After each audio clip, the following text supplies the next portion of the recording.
Senhoras e senhores, tudo bem? Salve a todos com a paz do nosso Jesus Cristo. Obrigado por você curtindo e você compartilhando aqui todos os dias comigo. E você também se inscrevendo nesse canal. A gente precisa que você se inscreva aqui, porque se você não se inscreve e não dá o joinha, você não consegue me achar depois, né? E aí, se é que você quer me achar, né? Um joinha que você der, pessoal, já é bom que o vídeo circula. Vamos lá, vamos falar do Moraes, nós vamos falar do Eduardo, nós vamos falar do Cacai, né? O advogado aí, petista, mas ele vive. A gente tem que dar muita importância ao que esse cara fala. Por quê? Não porque ele é petista, mas sim porque ele é como se ele fosse um ministro do Supremo. É isso mesmo. Ele seria como o 12º, né, ministro, porque ele é amigo de todos lá. Ele chega lá, ele conversa, bate papo. Ele é tipo um repórter da Globo. Você já viu aquelas moças lá da Globo? Ah, eu fui lá no Supremo saber que mundo é esse que a senhora foi lá saber. O advogado vai lá sequer recebido. Aí vai repórter da Globo lá conversar com ministros, e ministros já falam, por exemplo, vocês acabaram de ouvir que eu falei, que falaram que 5 ministros do Supremo falaram para já a Globo que a condenação do Eduardo é certa. Então veja que a gente já está sabendo que o Eduardo será condenado. Isso não pode. Juiz não pode dar entrevista assim, juiz pode até dar entrevista, mas ele não pode falar que eu vou condenar o A ao B. O juiz tem que falar nos autos, no processo, não tem que ficar falando pelos cotovelos, não. O Aldo também fala aqui da discussão que ele teve com o Moraes, tá? Ele foi para cima, não está com medo, não. Então, veja o que o Cacai, ele fala aqui. Olha só o que esse camarada fala. Dá uma olhada. É apurar a responsabilidade do deputado federal Eduardo Bolsonaro, que foi aos Estados Unidos pedir essa intervenção. Isso é crime. É pedir que ele confessou o crime. Ele disse que pediu para que interferisse na Suprema Corte. Ele é um deputado federal. Aí está o crime. Aí sim é algo gravíssimo. Nunca imaginei chegar ao ponto de ter que chamar o Supremo Tribunal Federal as falas por um poder de outro país. Isso é algo extremamente grave, por um ato de prepotência do governo americano, fazendo a interpretação de um julgamento brasileiro. Olha só, o próprio Estados Unidos deveria usar essa lei contra o presidente americano, que está mandando pessoas que são presas imigrantes para Guantánamo sem ter sequer processo feito. Isso sim é um abuso absoluto. Agora, eu não vejo muito como isso ser aplicado. O deputado Eduardo Bolsonaro se jactou de ter sido ele que conseguiu, através das autoridades americanas, fazer com que o acontecesse, ou está prestes a acontecer, esse ato. Confessou um crime, vários crimes, inclusive coação no custo do processo, atentado à liberdade de imprensa. Eu acho que o que nós temos que ver é que os Estados Unidos pode fazer, pode, porque é um país prepotente. Não fará nunca contra países que tenham condições de retalhar. Talvez o Brasil, não sei se terá essa condição. Agora, nós temos que ter uma outra visão. Há sim uma ofensa à soberania nacional, há uma interferência no Supremo Tribunal Federal. Ao você fazer uma sanção a um ministro que julga um caso importantíssimo, dentro de 3, 4 meses, o ex-presidente da República, Bolsonaro, generais, estarão presos. O julgamento deve acabar até setembro. Olha o que ele fala aqui, hein? Olha o que ele fala aqui, hein? Olha só. Ó. 3, 4 meses, o ex-presidente da República. 3, 4 meses, o ex-presidente. Bolsonaro, generais, estarão presos. O julgamento deve acabar até setembro. E o filho está lá, e eu até admiro o amor pelo pai, tentando desesperadamente, porque sabe que o pai vai ser preso, pedindo a interferência no Brasil. A interferência não é só no ministro Alexandre, não. É claro que se acontecer isso, poderá acontecer com outros países de menor expressão. Repito, porque você acha que tem alguma chance, Brasil, você com a sua experiência, dos Estados Unidos punir a falta de respeito à liberdade de expressão na China? Claro que não. Não vai fazer isso. Vai buscar países onde eles têm condições de fazer. E onde tem aqui os capachos, como o Eduardo Bolsonaro, que vai lá pedir apoio ao governo americano, cometendo crimes. Essa postura sim é muito grave. Agora, se houver uma interferência num processo em andamento, por causa de um voto espontâneo fundamentado dentro da Constituição brasileira, isso será algo extremamente grave contra a soberania, contra o Supremo Tribunal Federal. Isso vai interferir, talvez, fazendo recrudescer, fazendo que o ministro Alexandre seja ainda mais duro. O Supremo Tribunal esteve sob ataque. Nós tivemos uma tentativa de golpe. O Supremo foi depredado. A clareza hoje das pessoas lúcidas de que iam matar o ministro Alexandre. O Supremo Tribunal está unido a favor de cumprir a Constituição. Não tem nenhuma hipótese de ter um freio no julgamento do 8 de janeiro. Pelo contrário, eu disse isso lá no dia 18 de fevereiro, quando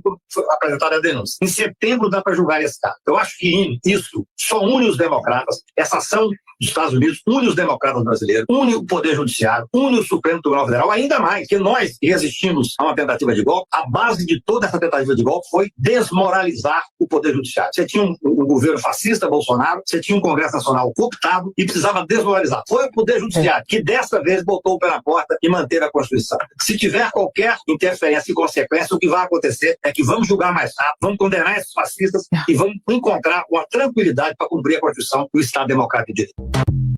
Veja bem que ele disse que até setembro o processo de Bolsonaro vai acabar.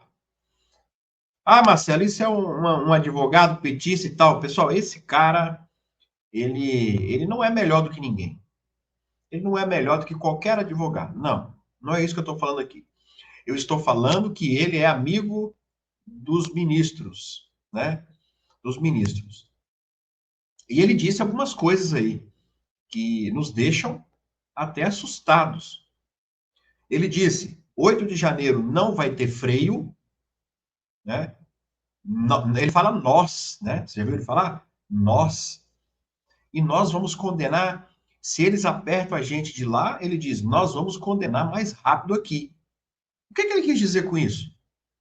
Ele quis dizer que, conforme o processo chega lá, se aproxima da sanção de Moraes, que vai ser em 2 semanas, ele disse que o Moraes acelera aqui também para condenar também mais rápido, né? Então, veja bem, nós temos aqui os Estados Unidos acelerando uma sanção a Moraes e Moraes acelerando uma sanção ao Eduardo. Porque o Moraes ele não tem como aplicar sanção ao Donald Trump. O Donald Trump tem como aplicar a sanção, sim, no ministro Alexandre de Moraes. E aí? Quem é mais forte? É óbvio que o Moraes, pessoal, ele pode condenar Eduardo. Eduardo falou que não tem medo também, se precisar ele renuncia. Mas o que ele pode fazer com o Eduardo é só isso, né? E ainda condenar, e ainda depois a Câmara dos Deputados é que vai decidir ainda, né? Não é ele que vai decidir sobre perda de mandato. E o Donald Trump, na hora que ele aplicar a lei no Xandão, já era. Então, para vocês verem. Nós temos aqui o Aldo também aqui, que está descendo a borracha aqui, que discutiu com o ministro Alexandre de Moraes, e ele resolveu falar. Vamos ver? Brasil, a língua portuguesa, aliás, é muito rica em expressões que têm sentido figurado, nunca é literal. E foi exatamente nesta circunstância que eu, como testemunha voluntária, o almirante Almir Garnier não pediu que eu fosse testemunhar, eu que me ofereci porque ele foi um servidor, quando eu estive no Ministério da Defesa, disciplinado, exemplar, competente, era o meu assistente militar, era o que me acompanhava em todas as viagens, e era um militar que cumpria, basicamente, a liturgia dos seus valores e dos seus princípios, que é o da hierarquia e o da disciplina. E me foi perguntado na audiência se a expressão atribuída a ele, estar à disposição do presidente da República, tinha o sentido de apoiar um golpe. E eu disse que não, exatamente porque na língua portuguesa você não pode fazer a interpretação literal dessas expressões. E fui interrompido pelo ministro Alexandre de Moraes, que me perguntou se eu estava na reunião. É claro que o ministro sabia que eu não estava na reunião. O ministro sabia que eu não estava na reunião, mas fez uma pergunta porque, naturalmente, ficou contrariado com a minha interpretação dessa expressão. E eu, ao dizer que eu não estava, ele disse, então o senhor não tem o direito de fazer a interpretação da língua portuguesa? E eu, naturalmente, contestei. Eu digo, eu tenho o direito, a interpretação é minha e não admito censura. Quando eu disse não admito censura, eu pensei que estivesse falando um lugar comum, um truísmo. Quem é que admite censura? Eu imaginei que todo aquele corpo presente no tribunal concordasse comigo, não admitir censura. Mas eu acho que, de fato, a minha posição contrariou a compreensão do ministro e ameaçou de prisão como se eu tivesse feito um desacato. Eu não fiz desacato nenhum, ficou uma situação muito tensa. Depois, o próprio Procurador-Geral da República também fez uma pergunta que era uma afirmação. Se a Marinha não teria dado o golpe de Estado porque não tinha capilaridade de forças interiores no Brasil. Que eu fiz esse comentário, que a Marinha é uma força praticamente de defesa das águas territoriais. A Marinha está toda no Rio de Janeiro. A Esquadra está no Rio de Janeiro, a Força de Submarinos está no Rio de Janeiro, o Corpo de Fuzileiros Navais está no Rio de Janeiro, portanto a Marinha não tem meios de ocupação de território. Aí ele faz uma pergunta como se eu tivesse dito que a Marinha só não deu. Eu disse, não, o senhor não está fazendo pergunta, o senhor está fazendo uma afirmação, e não há uma relação no que eu disse com essa ideia do golpe. Aí ele foi interrompido, eu mandei ele refazer a pergunta, eu digo, o senhor refaça a sua pergunta. Ele refez a pergunta e foi interrompido pelo próprio presidente lá da corte, da sessão, o ministro Alexandre, e fez aquele comentário, um comentário que eu não vou repetir aqui, porque é impróprio para ouvidos mais sensíveis. Né? Mas foi isso que aconteceu ali, o meu prezado Cláudio.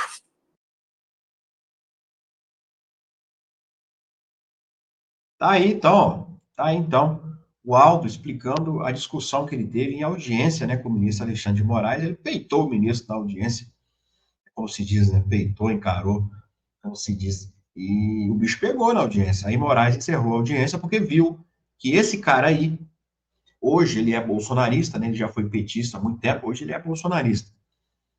Inclusive, até o Janones criticou ele, né, que hoje ele defende golpistas, né, etc e tal. Então, se o Janones falou mal do Aldo, então, então, ai, Janones que é petista até a alma, né? Então, ele viu que esse camarada aí, pessoal, ele não é bobo. Esse cara já foi ministro, já foi ministro da Defesa, comandou o Exército Brasileiro. Esse cara não é bobo, não. E o Moraes sabe muito bem onde ele pisa, né? Aí o Moraes encerrou a audiência porque não tinha argumento para discutir com ele que quem é Moraes perto desse cara aí, né? Questão, assim, de conhecimento, né, pessoal? Questão de conhecimento. Ele conhece muito ele. Tanto que já foi ministro, né? Em várias situações aí, no governo Lula, governo Dilma, né? E agora, talvez está aparecendo e talvez ele quer ser até candidato, né? Se for pela direita e fazer um bom trabalho, que venha. Falar em candidato, saiu pesquisa no Rio de Janeiro, hein, para Senado. São 2 vagas apenas. Uma vaga é o Eduardo Bolsonaro, né? Que está disparado na frente, tá? Ele está disparado, saiu pesquisa aqui, que o Eduardo Bolsonaro aqui, o Eduardo é São Paulo, tá bom? Flávio Bolsonaro, ele já é senador e ele é candidato à reeleição, porque ele já está vencendo 8 anos, não é isso? Então, ó, o Flávio Bolsonaro, ele tem 38,8%. Então, ele está no primeiro lugar. E segundo lugar, pessoal, tem segundo e terceiro e quarto lugar e quinto, tem 5 candidatos, né?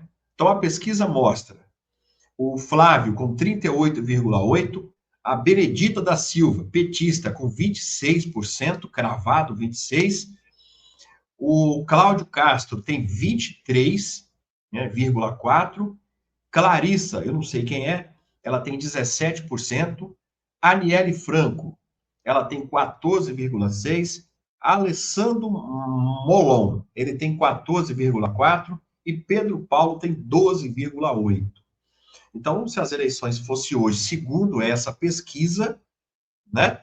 Segundo essa pesquisa, os senadores do Rio de Janeiro seriam a Benedita e o Flávio. Eu não acredito aqui que a Benedita tenha mais voto do que o Cláudio Castro, sinceramente, que é o atual governador, né? Eu não sei. Foram testados cenários com 2 outros nomes do PL, Carlos Coutinho e Carlos Jordi. Em todos os cenários, o filho do presidente aparece com folga na primeira colocação, né? Meu amigo, vamos lá. E saiu também pesquisa, né? Aqui, saiu pesquisa aqui sobre o governo do Rio de Janeiro, né? O atual prefeito, Eduardo Paes, ele ganharia, segundo essas pesquisas aí, em primeiro turno para o governo do Rio de Janeiro. Porém, Eduardo Paes é cotado para ser vice-presidente candidato a vice-presidente da chapa do Lula, né? Então, vamos ver.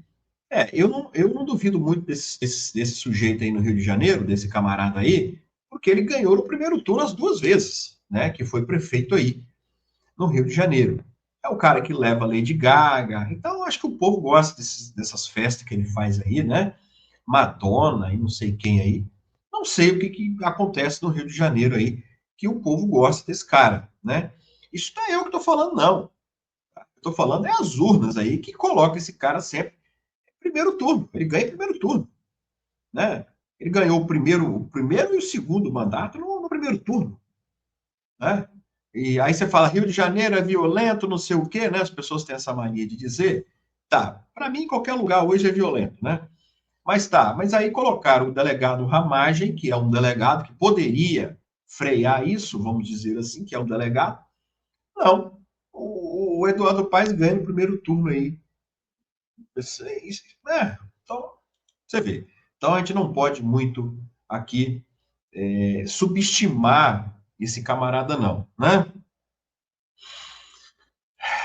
Peço que você curta, pessoal. Se inscreve também nesse canal.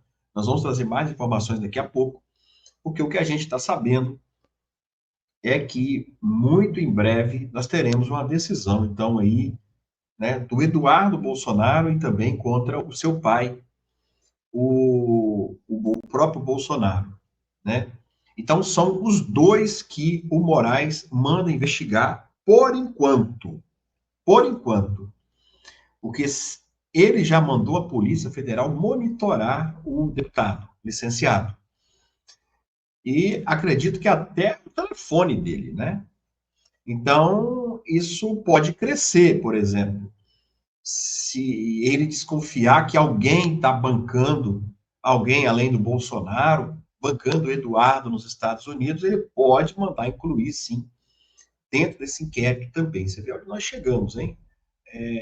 O ministro mandar monitorar um deputado federal em tempo real. Tudo que ele falar, postar, tudo arquivado. Arquivado em arquivo, né? Em arquivos, né? Em arquivo. Ali para servir contra ele mesmo. Tem um ditado que diz quando a polícia te prende, né? E tudo que você disser será usado contra você mesmo, não é isso? Pois é, então é melhor não falar nada, né? Quando você está sendo preso. Neste caso aí, está sendo ali praticado em tempo real o que o Eduardo falar, eles vão usar. E na denúncia do PGR, eu observei que até as falas deles foi colocado na denúncia. A fala do Bolsonaro, o PGR, o Paulo Gonet, ele pegou exatamente aquilo que o Bolsonaro falou na live com a UOL. Acho que foi com a UOL, né? Que o Bolsonaro falou que estava ajudando seu filho, né?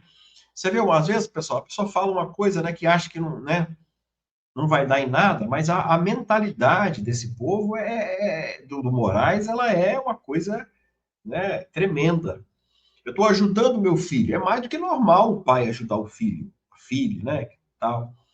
Quando ele falou isso, ele, segundo Moraes, ele também vai responder por todos esses crimes. Associação violenta do Estado Democrático de Direito, abolição violenta, né, do Estado Democrático de Direito, e não sei o quê, e chega a 20 anos de prisão. Rapaz, o cara fazer uma live. Fazer uma live não, né? Ele ser entrevistado por um site.